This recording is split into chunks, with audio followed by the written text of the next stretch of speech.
Hello and welcome to Mind Shifters Radio. I'm Tim Hayes. I'm your host for the first hour. And today is Tuesday, April 8th, 2025.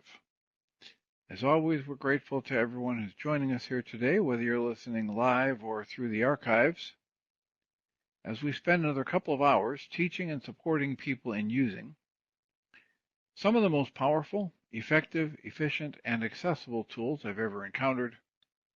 These tools are available absolutely free through the tireless efforts of Dr. Michael and Jeanie Ryce on the website at whyagain.org. If you go to that website and click on the two words that say Start Here in the upper left-hand corner, it will take you to a page where you can download and read Chapter 24 of Dr. Michael Ryce's book. His book is titled, Why Is This Happening to Me Again? And that chapter of the book contains a narrative description and explanation of the primary tool in this work. That tool is called the Reality Management Worksheet, sometimes called the Reality Management Wake-Up Sheet. And it's a tool I've been using to great effect for over 20 years now to improve the quality of my life and most of my relationships, and to turn any negative emotional experience I have into part of the infallible guidance system that each and every one of us has been given. From that page, you can also download the actual worksheet process itself. It's a simple PDF file. Click the link, download it, print it off, copy it as often as you'd like, and use it over and over again absolutely free. You can also, from that page, download a whole host of audio files of shows just like this one, where people have been stepped through the worksheet process. And if you choose to listen to them even repeatedly, they can serve as a powerful tutorial for you to help you get maximum benefit from these tools in the shortest amount of time possible. You can also go to your app store and type in the three words HeartLand Aramaic Forgiveness. And if you choose to do that before you're done typing the word forgiveness, you'll see the glowing heart icon. If you tap on that, it will let you download a completely free and private app that contains the Reality Management Worksheet. It also contains an abbreviated version of that worksheet process, and it contains a copy of the Drag-On-Kling-On game, which is a wonderful way to introduce these tools to even younger audiences. We hope people do all of that soon and often, primarily because it tends to improve the quality of people's lives the more they actively apply these tools in their lives.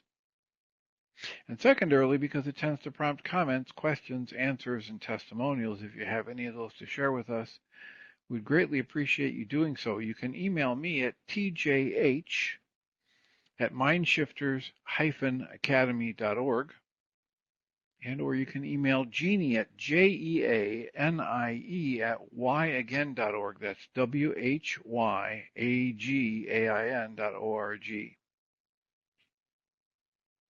And when we get a question or a comment from someone, we'll address it on the internet show, and then as time allows, send them a notification about what day and time that occurred so they can listen back to the archives for their feedback or input. If you're listening to us on the internet at live.needle.com/mindshiftersradio, we're glad you're here. We are glad you're choosing to spend some time with us. And from that position, you're not able to actively comment or call in live. So to have access to that, you would want to go to your app store and download the Needle app. It's N-E-D-L. It's an AI tuner for live radio. And once you download the app and open it up and log in and answer a few questions, it gives you the option to either type in a comment in the app or tap the phone icon and talk to us voice-to-voice directly. And we greatly appreciate whenever anybody chooses to do that, because it makes it infinitely easier for us to live into our intention with this work. The intention we have with this work is to be of service. And we have been on this internet show 1 hour a day, 5 days a week for the first 8 years, and 2 hours a day, 5 days a week for the last 6. So we're over the 14-year mark now, and we are greatly appreciative of everyone who's chosen to learn these tools and apply these tools and share them with others, because it's, although it defies the logic of our times, Michael and Jeanie are making these tools available absolutely free. And having been in the field for over 50 years now and doing continuing education classes on a regular basis, I can tell you that most of the things I've paid to be taught and trained in and I've experienced over the past 51 years of doing therapy are nowhere near as powerful and effective as the tools that Michael and Jeanie are making available absolutely free. So welcome. We're glad you're here. And if you've got a question or a comment for us, please type it in the comment section of the app or tap the phone icon to talk to us directly. One of the things that happened a week ago yesterday was that, as someone was commenting on the internet show, some other individuals chose interpretations for what was being said that resonated tremendous, at least frustration, if not anger and upset. And so then we started talking on Tuesday about reviewing the tools that Michael and Jeanie teach, and the fundamental observations about how we are creating our emotions, and this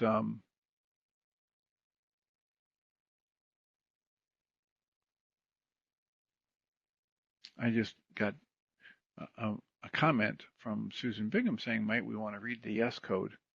I take it that Susan is bringing that up because my interview with Carol Look, who is the author of the yes code, published this morning, and that's available on the On Your Mind podcast, wherever you get your podcasts. That nonprofit is another endeavor I've been donating my time to for the past 6 years or so. And Carol Look is listed as a founding EFT master. She was one of the first people to approach Gary Craig when he created the EFT work, and said, I want in, I want all you've got, teach me, etc. And so she's been a part of a number of documentary books and experiments that they've done, and she's been traveling the country and the world teaching EFT tapping. And so her book,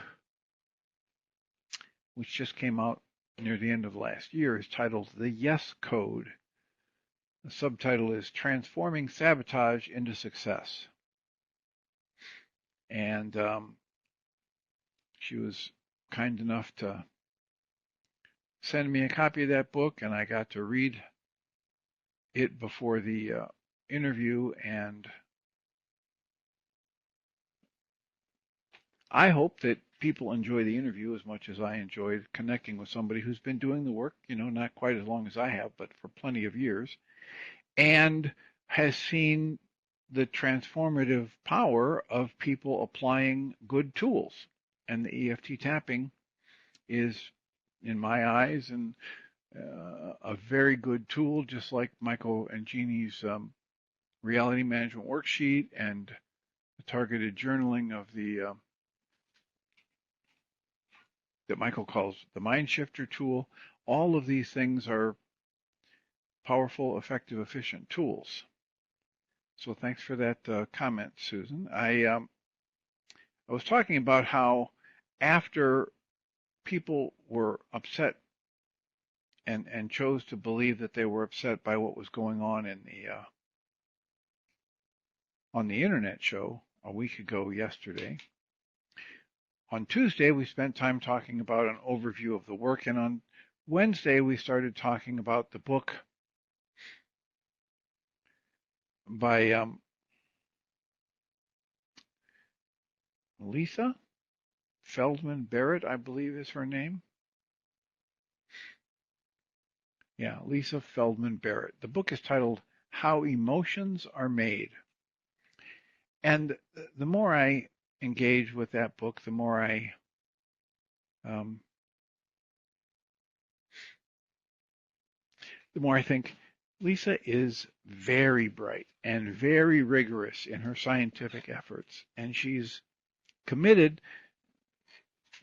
not to putting out a theory of hers and, kind of banging the gong until people believe it, but at doing absolute research and questioning and staying open to the new data, especially data that contradicts whatever theory has been active either for her or other researchers. And one of the things that I gained so thoroughly from listening to her book is the idea that when we think we know something and we function from thinking we know something without staying open to questioning or looking into the etiology, how we know what we know, the origins of our belief in something, we literally put ourselves in a prison. And, the whole first chapter of her book is about how for a long, long time, hundreds of years at least, we've had what she calls the classical theory of emotion, which is based on the idea that emotions are natural and they're universal and they're easily recognizable by infants, and anyone would feel the same emotion in a similar situation, etc., and that each of these emotions have what she calls a fingerprint. And the fingerprint would be a specific change in your muscle tension in your face, or your respiration, or your heart rate, or you're gritting your teeth, or flushing in your face, etc. And the more they've done research to try and identify the fingerprints for different emotions, the more they've tried to validate or verify that theory, the more they see it doesn't hold water. It is not the way things work. And yes, there are hundreds of published papers of experiments that have reached the conclusion that emotions are fingerprints, and that the classical idea about emotions being universal in humans and easily recognizable, etc., and each having their own specific fingerprint. There are hundreds of research papers that have been published that seem to indicate data that says this is true. And yet there are hundreds more that demonstrate it's not true. And most of those that have been done that say, oh, we've got this proof that there's an emotional fingerprint for anger or for fear or for shame, when people try to repeat that experiment or that study, they get different results. And that's one of the hallmarks of our scientific method, is that for something to hold up scientifically and be applied and be of use, it has to be able to be replicated by other researchers. So in the first chapter of that book, she talks in great detail about how even meta-analyses, like the overview of dozens and dozens and hundreds of experiments, reveal that there is no consistency in the way we experience and express emotions. So her second chapter is titled, Emotions Are Constructed. In the beginning of the chapter, there's a black and white blob of, ink on this page. And what she says is, please take a look at these blotches.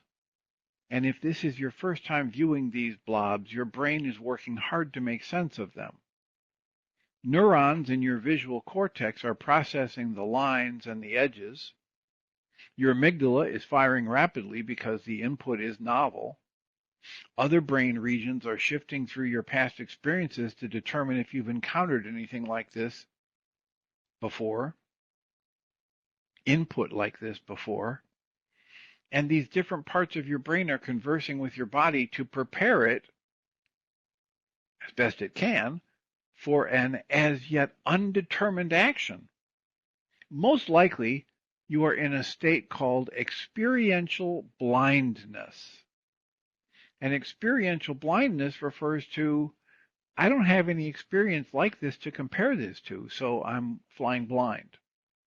And in that state of experiential blindness, you're seeing only black blobs of an unknown origin. Now, to cure your experimental blindness, she says, look at the image on page 308 of this book, which clearly shows a black and white photo of a bee on a flower or some kind of a plant. And now, when you look back at the black and white image, you no longer see formless blobs, but you see the bee. It's a familiar object now. And what just happened in your brain to change that perception of these blobs is something that she calls simulation. Your brain added stuff from the full photograph into its vast array of prior experiences, and then it constructed the familiar object you now see in the blobs. Neurons in your visual cortex change their firing to create lines that aren't actually present. And those lines link the blobs into a shape that isn't physically there. You are, in a manner of speaking, hallucinating.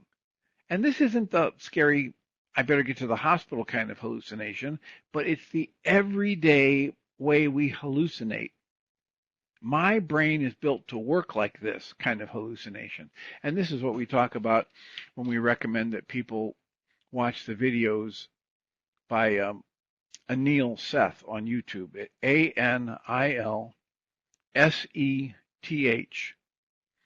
And he talks about his research and his team of researchers and the way they've discovered that we hallucinate our realities. All of us, all the time. This is not something that's unique to Anil Seth. It's a well-known situation for researchers, and Michael Ryce talks about, being laying on a beach or on a sandy or a grassy hill one afternoon and looking up at the sky, and somebody says to you, oh, look over there, there's a clown eating a taco or some such silliness. And you look over and you don't see it until they tell you, well, now look, you see this part over here, follow my fingers, this is the clown's hair, this is the big nose, and this is the big collar. We're talking about maybe a Bozo, the clown type experience. And pretty soon, your mind allows you to make sense of these images in a way that says, oh yeah, now it looks like a clown. So she goes on and she writes, your experience reveals a couple of insights. Your past experiences from direct encounters, from photos, movies, and books, these things give meaning to your present sensations. Additionally, the entire process of construction is invisible to you. No matter how hard you try, you cannot observe yourself or experience yourself constructing the image. In this book just now, we needed to specifically design an example to unmask the fact that this process of construction is actually occurring in your brain. You consciously experience the shift from an unknown to a known because of looking at the first figure that's just black and white and not recognizable before you looked at the picture of the bee. The process of construction is so habitual that you might never again see this figure as formless shapes. So if you go back now and look at that black and white set of blobs, you can clearly see the bee.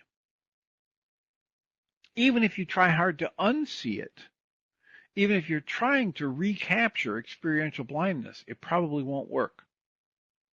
This little magic trick of the brain is so common and normal that psychologists discovered it time and time again before they understood how it worked.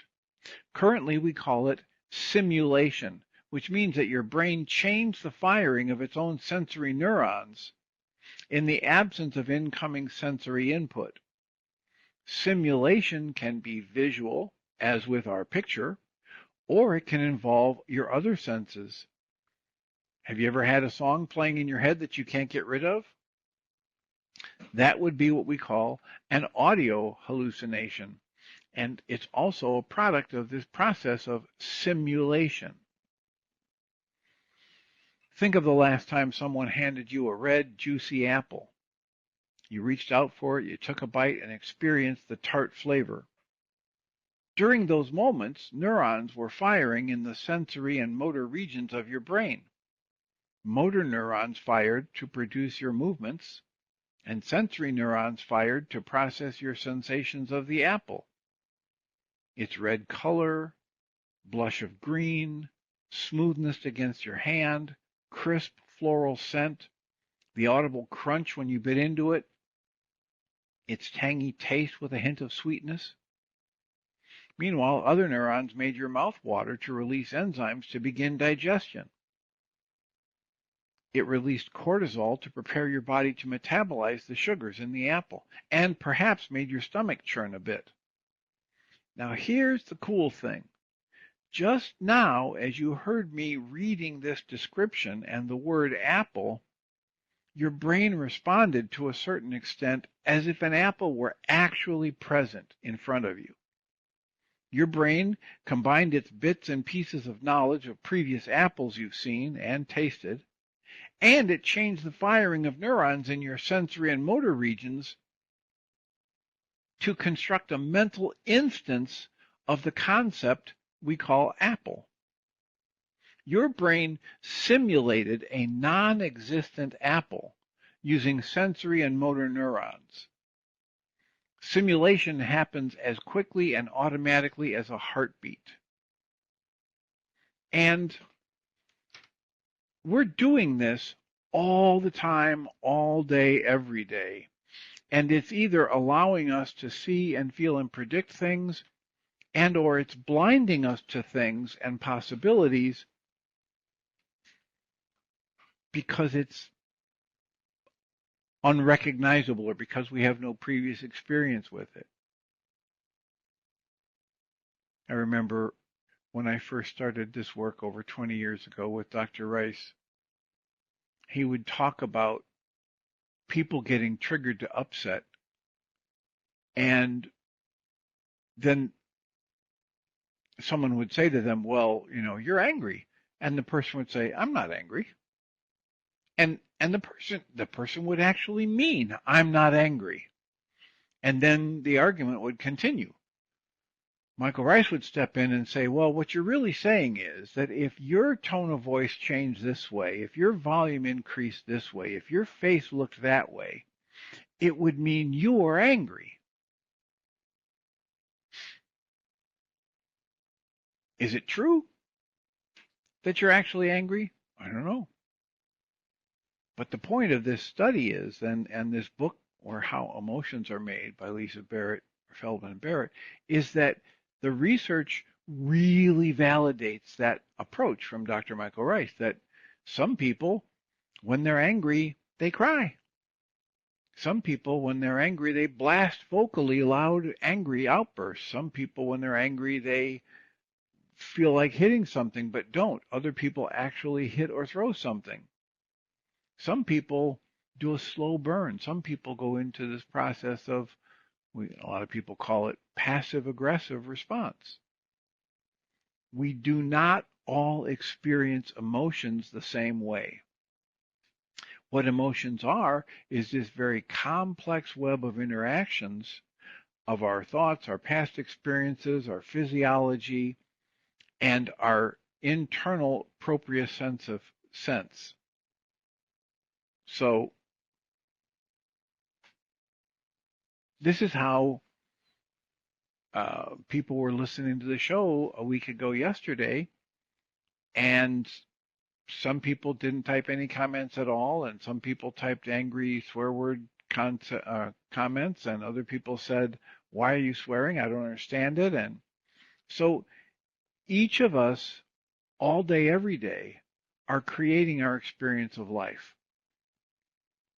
The research demonstrates to us thoroughly that this is the case. And yet we live in a culture that's functioning on false beliefs about what causes emotions. We're living in a culture where we're taught, you made me angry, you hurt my feelings, you're scaring me, that's offensive, that's tragic, that's wonderful, as though the outside event carries an inherent fundamental meaning. But the great spiritual teachings remind us all events are neutral. The great spiritual teachings remind us things like the Course in Miracles that say, you are creating all the meaning that any situation has for you. And the hard science bears it out.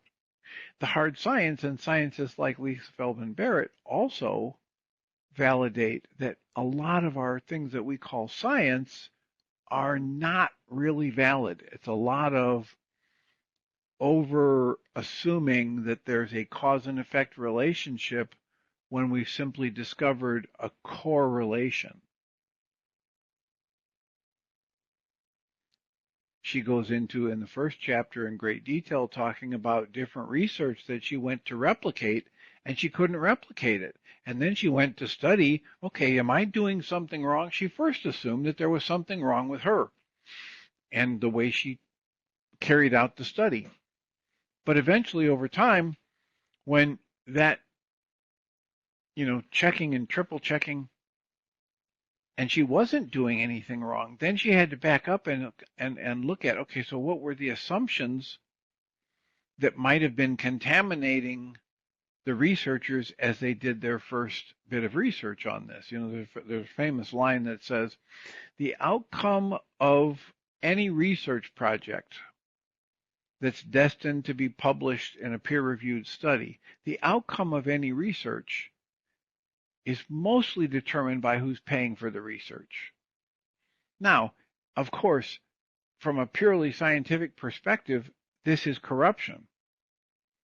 But in terms of what actually happens in our culture, that's more common than pure science.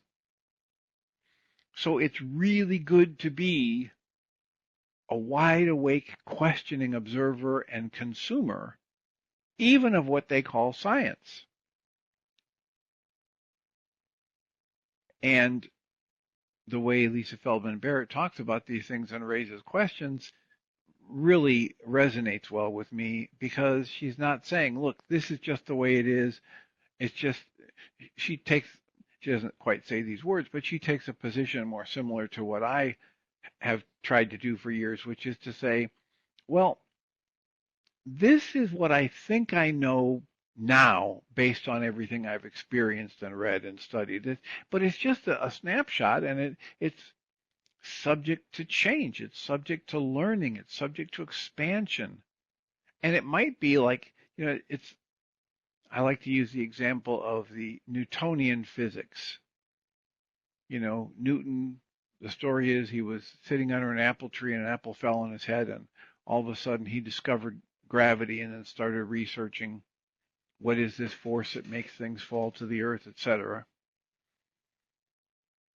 And in terms of Newtonian physics, we have rules like, like attracts, opposites attract. And we have, the laws of friction and the laws of motion and inertia, and every action provokes an equal and opposite reaction, all these lovely things that we talk about, in physics after the advent of Newton and Newton's laws and thermodynamic laws, etc. And then a lot of years later along comes the concept of quantum physics and the quantum field. And at a quantum level, like attracts like instead of opposites attract. And there are inconsistencies in the way energies, and you might call it matter or form, behaves at a quantum level. Now, when that occurs, when people made some discoveries and said, wait a minute, here's a whole new level of science called quantum mechanics and quantum physics, it didn't mean that everything that we had learned and used for hundreds of years with the Newtonian physics was wrong. It didn't mean that all of a sudden, at a macro level, that Newtonian physics no longer holds true. It still is true. The point is there's more than just that. And it's not the only truth. And some of the assumptions that we make about why things work the way they do at a Newtonian level may be mistaken. And that's the kind of thing she's trying to point out in the research about emotions. The essence of it is that when you really get good at looking at a research design, the experimental design, and you start eliminating contradicting and compounding factors, you come to the conclusion that there is no such thing as a simple fingerprint for an emotion. There is no way to predict 100% reliably that any person looking at a particular situation is going to respond just this way or just that way. And so we use that, and we use that on a regular basis in this work to try and help people understand that whatever you're doing in your life that has you generating and creating an emotional state, it's an inside job.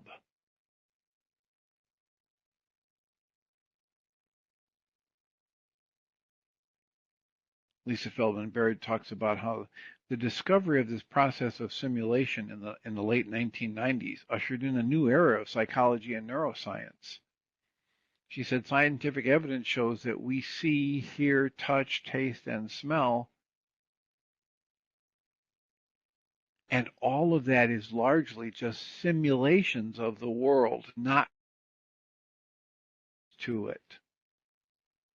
Whatever we see, whatever we hear, whatever we touch, taste, and smell are largely simulations of the world, not reactions to it.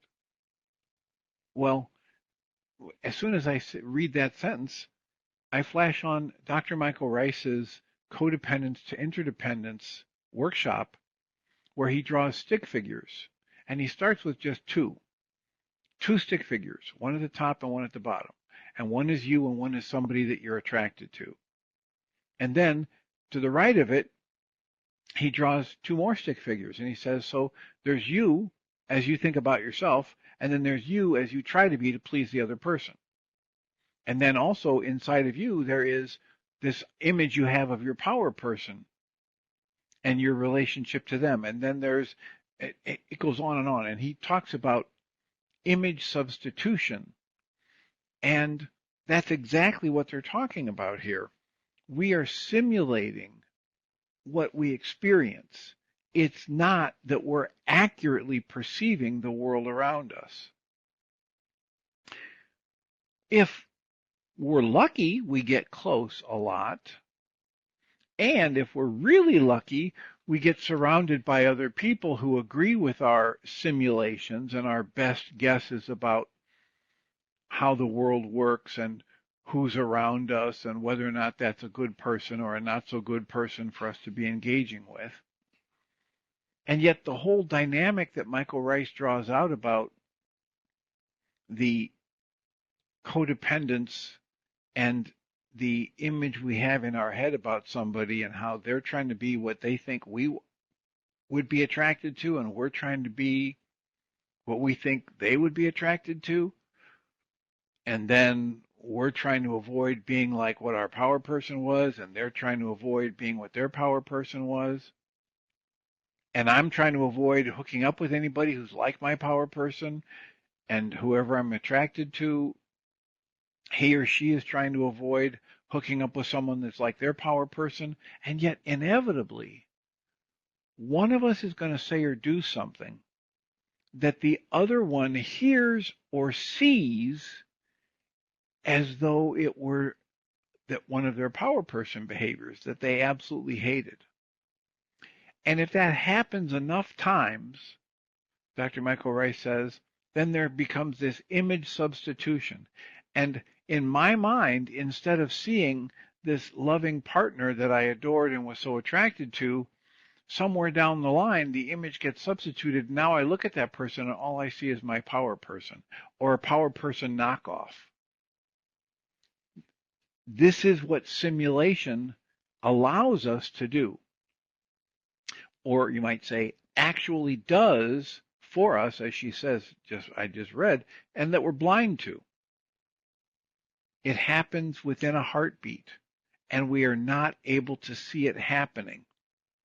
And Michael Ryce says in his work, his studies, his work with power person dynamics and people over the years, he says, once that happens, it's exceptionally difficult to change the image substitution that happened in my mind. Now, no matter what happens, unless I do a lot of my own work to dismantle this false simulation, no matter what happens when I look at that person that I used to love so dearly, the distasteful energy that I carry around what my power person did and what I downloaded in my power person dynamic floods into my mind and my body's experience when I'm around that person.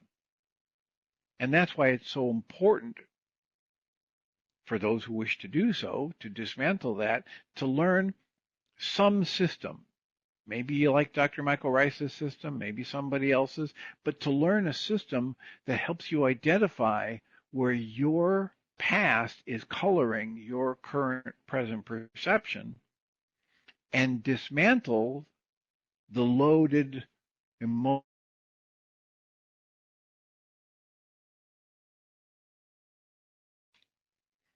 what they would call here in your brain, that has now been connected to your image of this other person. Because unless you do that, no matter how much you try to hold positive thoughts about that person, your entire physiology is going to respond as though you're in the presence of your power person when he or she was doing the thing that you hated the most. And just in case people aren't used to the power person dynamic, Dr. Michael Ryce describes the power person dynamic as a situation that has to have three precursors. And one precursor is you have to be in a situation where somebody has more control over your life than you do. So it usually happens to us when we're children, but it can also happen. You can have an 18 or a 20-year-old who's in boot camp and the military drill sergeant becomes the power person. But the first prerequisite is somebody has more control of your life than you do. The second prerequisite is that person is not functioning from love. They're coming from hostility or fear. And the third prerequisite is you, as though the person who has less control over your life than someone else outside of you, you come to believe that this situation, this interaction is life or death. It's a survival level thing. If you don't get it right, you won't survive. And whenever you're young enough and there's somebody who has more control over your life than you do, and it can be over time, consistent repetitions, or it can be a one-shot deal if it's really intense. What happens in that moment is your energy system opens up infinitely wide and you just download all kinds of impressions, sights, sounds, smells, images, thoughts, beliefs, physical sensations, and details about the mental imagery and the smells, etc. It just gets like a floodgates open and you download this energy. And then for most of us, which is fortunate, we survive those things. Even though we thought it was a life and death situation, it really wasn't. But we survive and then we grow up. When we grow up and we become an adult, Michael Ryce describes, now we have only three behaviors. When we're at a low stress time in our life, we are able to act the way we did when everything was good with our power person and we were happy and they were happy. Whatever our personality type or structure is, that's what happens when we're in low stress time. When we move to a medium stress time, we instantly drop into the behavior pattern that we did to try and resist when a person was doing the thing that we hated the most. Whatever behavior that was, whether they were isolating from us and giving us the silent treatment, or they were scowling at us, or screaming at us, or hitting us, whatever the behavior was that we hated the most that the power person did, when our stress level as adults moves to that medium level, we drop into doing whatever we did to resist and survive with our power person when he or she was doing the thing we hated the most. And then, if and when our stress level goes to an ultra high level as an adult, again, it's like a switch gets flipped and we get thrown into the behavior that is exactly the same as what our power person did that we hated the most. And instead of all of our objections to it and all of our thoughts about how no one should ever be made to be subjected to this, and this is horrible and no one should do this, our brain serves up an endless list of reasons for why this behavior that we hated the most when our power person did it is the perfect thing for us to be doing right now. And if you understand the dynamics of that, and then you take a look at this thing that Lisa Feldman Barrett is calling simulation, and you plug that into your understanding of the codependence to interdependence workshop by Dr. Michael Ryce, now you've got some solid places where you can start to dismantle the energies you carry within yourself, the beliefs, the impressions, the predictions that are resulting in you feeling miserable or tight or tense or angry or scared. So I'll take a breath and ask if anybody has any questions or comments.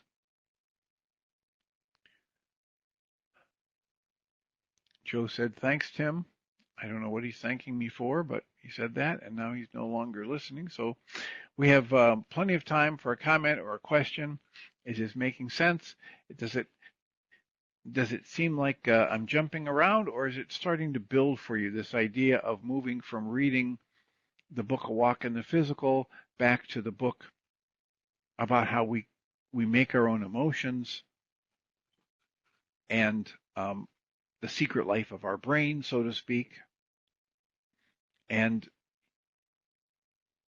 are there ways that you can easily see how using the Reality Management Worksheet or the targeted journaling that Michael calls the mind shifter apply in here, right? So if I was one of those people who chose an interpretation of what was going on Monday, and the interpretation I chose had my brain producing all kinds of anger or fear, I could take out a worksheet process and identify, okay, my emotion is upset, is anger, is irritation. The thought I'm using to create that emotion of irritation is, this person is saying things that are going to hurt an entire population of people on the planet. And then that goal or that thought that's creating my emotion of irritation contains a goal that's not getting met. What would that goal be? Well, in this case, if my thought is that that person is making statements that will lead to the suffering of an entire group of people on this planet, the goal I have that's not getting met is I want to protect and respect and preserve that group of people on the planet. And in this case, that goal would be, I would be holding that goal for the person that I heard speaking. And so in the fourth step, or later on down in the fifth step in the Reality Management Worksheet, I could say, I cancel my thought that that person's saying things that are going to lead to hurting a whole group of people on the planet. I cancel my goal for that person to change their thoughts and change their words to be loving and respectful for this group of people, and I ask to be shown the hidden part of my own mind. It's probably not a big stretch to say 60 to 80% of the time, if I allow things to bubble up, what's going to bubble up is related to the power person dynamics that I downloaded when I was younger.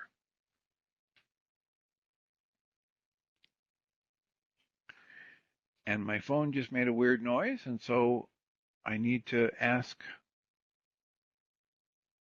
if I'm still being heard. Please type a comment or raise a hand to talk to me directly if you're hearing the call.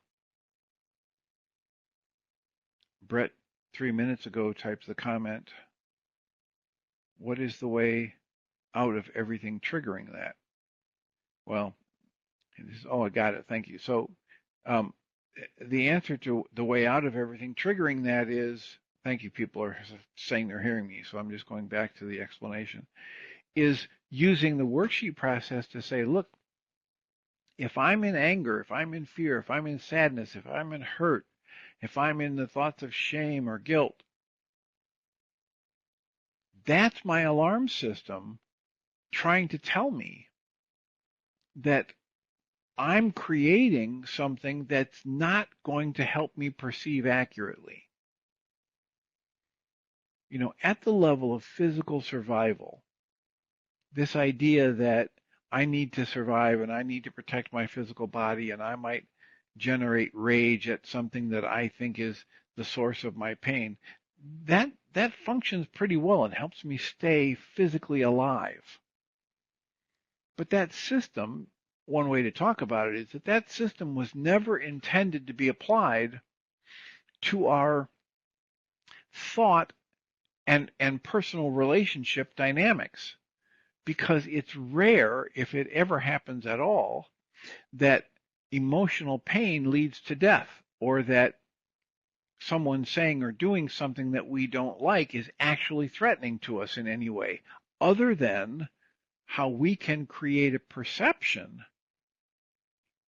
that seems threatening to us. And we have been trained by our culture and by our language to think in terms of us versus them, and to think in terms of that person has no right to say or do something that I don't like, or when that person says or does something I don't like, it's offensive to me. This is why years ago I came up with the saying, please don't take offense, even if it's offered. Even if somebody comes up to you and starts yelling at you and name calling and swearing, you do not need to generate defensiveness. You don't need to generate anger. You don't need to generate emotional hurt. And if you apply the tools when those things come up, you can dismantle those, the anger, the hurt, the confusion, the sadness. And the more you apply these tools directly to those thought processes and these things, these physiological responses we call emotions, and you see it change. Just like, I think last Friday, Tim Bingham called in and did a worksheet, and he was at and I don't know, pretty high. I think it was an 8 level upset at the beginning of the worksheet. And at the end, it was down to a 2.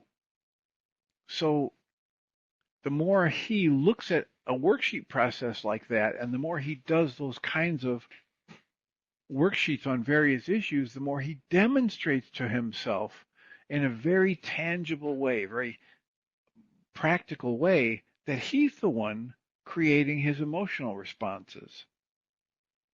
And if he does that on a regular basis, he keeps it top of mind, and he's much more likely to recognize the early warning signs of an unpleasant emotional state and then actively apply the tools to shift it, to dismantle it.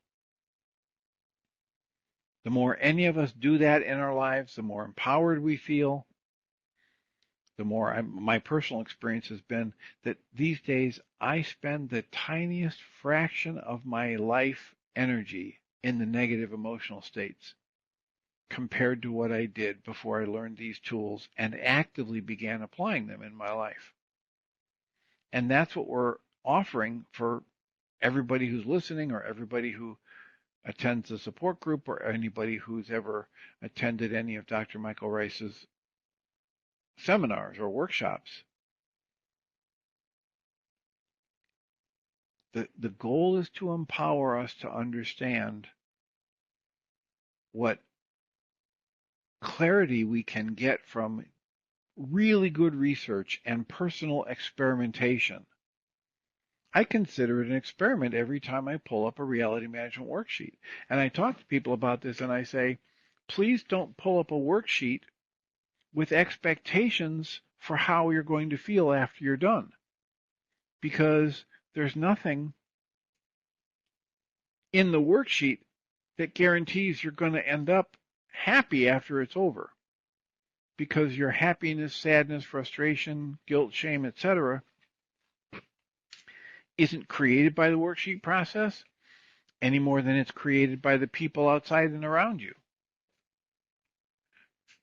What you experience after you've done a worksheet process will be the result, the kind of an alchemical result of what you brought into the moment where you picked up the worksheet, and what your willingness to look at that material reveals to you. And as Michael Ryce talks about in a variety of different workshops, he says,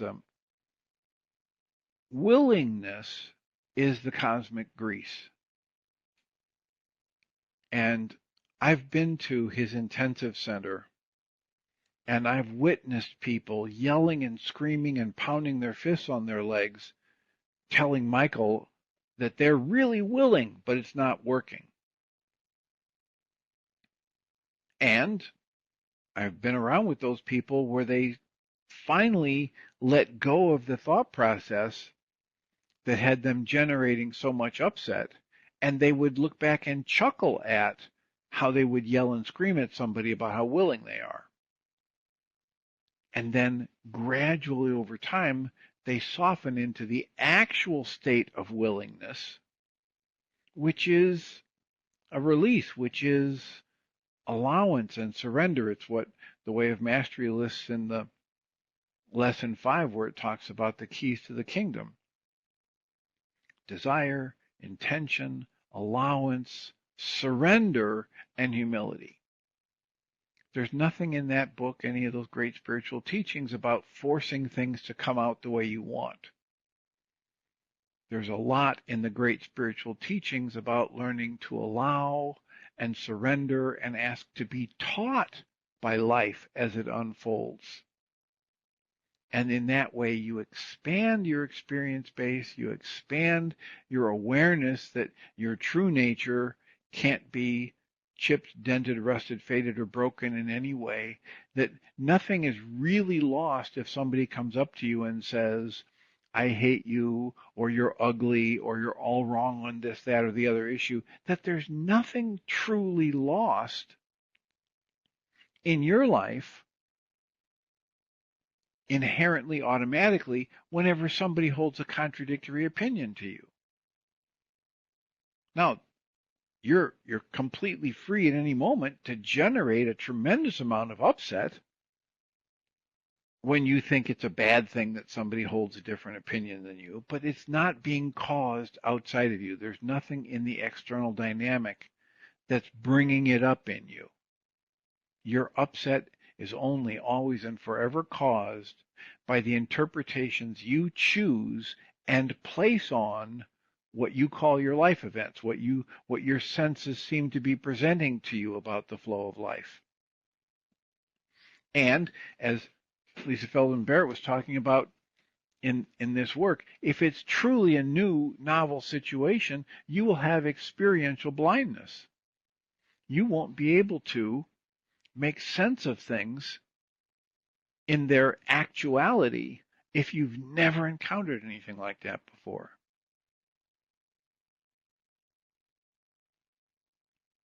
It's only over time and repetition and the associations each of us create that we build our impressions of and our like or dislike for things. The things that just flashed into my mind were things like some kids and water, whether it's a pool or a lake or a river. Some people and roller coasters. I mean, some people get on a roller coaster the first time. It is such a horrific experience, they will never go on it again. Other people get on a roller coaster and it's either neutral or positive, and so they're willing to get on it again. Some people get on a roller coaster the first time and they're absolutely hooked, and they literally make trips around the country to visit different roller coasters. What's going on there? This is a very good example of how each of us is creating our experience of life. The outside event does not create your experience of life. How you choose to interpret and respond to it is the process that creates your experience. So, we have a minute or two if anybody wants to type a comment or say a quick hello. Today's a Tuesday, so there will be a support group tonight. All the information you would need to join us in the support group is available on the mindshiftersacademy.org website. Please feel free to join us. It's absolutely free, and or pass that information along to anybody you think might benefit from it. All that's needed is that you have either a phone or an internet hookup and click the link that's on the mindshiftersacademy.org website for the Tuesday support group, and you're good to go. It runs from 6:30 to 9 on Tuesdays and Thursday nights. That's Central Time, and we'd be happy to have you join us. I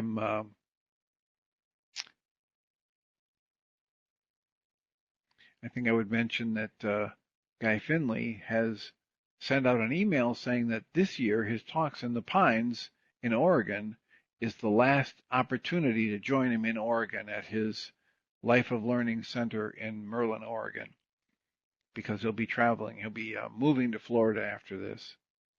So